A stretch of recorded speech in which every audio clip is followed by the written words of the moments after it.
તો નર્મદામાં 3 અસરગ્રસ્તો ટાવર ઉપર ચડ્યા હતા। એકતાનગરમાં ગોરાગામ પાસે ટાવર પર ચડી ગયા। અસરગ્રસ્તોને કટ ઓફ ડેટમાં નોકરીનો લાભ આપવા માંગ કરવામાં આવી છે। અનેક રજૂઆતો છતાં માંગ ન સંતોષાતા આખરે વિરોધ કર્યો હતો।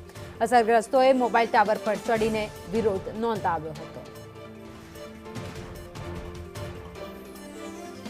નર્મદાના એકતાનગર ખાતે સ્ટેચ્યુ ઓફ યુનિટી અને નર્મદા ડેમ વચ્ચે આવેલ ગોરાગામ પાસે નર્મદાના 3 અસરગ્રસ્તો ટાવર ઉપર ચડી ગયા હતા અને વિરોધ નોંધાવ્યો હતો।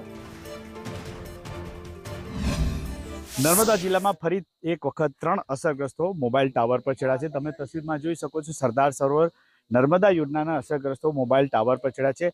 તેઓની જે માંગ છે તે માંગને લઈને ટાવર પર ચડ્યા છે। ત્યારે ખાસ કરીને છેલ્લા કેટલાય વખતથી આ વિસ્તારની અંદર ટાવર પર ચડવાની ઘટનાઓ વધી છે। આપણે સ્થાનિક લોકો છે, તમારી શું માંગ છે ને ટાવર પર વાડે ઘડિયા આ વિસ્તારના લોકો ચડે છે? અમારી માંગ છે કે અમારી જમીન પરત કરો ને સ્થાનિક માણસોને અમને નોકરી પર પરમાનન્ટ લેવું। કાકા, તમારે જે આ વિસ્તારમાં જે છે બધા ટાવર પર વાડે ઘડિયે ચડવાનું કેમ ફરજ પડે છે? શું મુખ્ય કારણ શું છે અને કઈ માંગો છે? એ તો સાહેબ આવા સરકાર જમીન નહીં આપતા એને માર કે બીજું કઈ નહીં આવે તો જે છે કઈ આપતા નહીં એટલે છડે લોકો એમ। આપણે જે પ્રશાસન ચાલે છે, જ્યારે અત્યારે કોઈ બી આ કાંડ કરે છે, જો આ કરવાનું કઈ કારણ એક જ છે કે અમારી જે માંગો છે પૂરી નથી થતી। વારંવાર અમને કહેવામાં આવે છે, આશ્વાસન આપવામાં આવે છે કે આ તમારું થઈ જશે, એકવાર ચાલ્યા પછી પણ થઈ જશે। તો વારંવાર આ પ્રશ્ન અમારે ત્યાં અનુભવ રહે છે।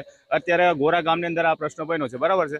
હવે આ પ્રશ્ન નહીં થાય તો મારા ગામનો બી આ જ નિકાલ થવાનો છે, મારા ગામની અંદર બી આ જ પ્રશ્ન બનશે। તમે તસવીરમાં જોઈ રહ્યા છો કે આ જે અસરગ્રસ્તો જે છે એ નર્મદા યોજનાના અસરગ્રસ્તો છે। તેઓની માંગ જે છે કે જમીનનો પ્રશ્ન છે, નોકરીનો પ્રશ્ન છે અને વળતરનો પ્રશ્ન છે। એટલે આ તમામ મુદ્દાઓને લઈને આ વિસ્તારના આદિવાસી સમાજના લોકો ઘણી વખત ટાવર પર ચડ્યા છે અને હાલમાં 3 યુવકો ટાવર પર ચડ્યા છે।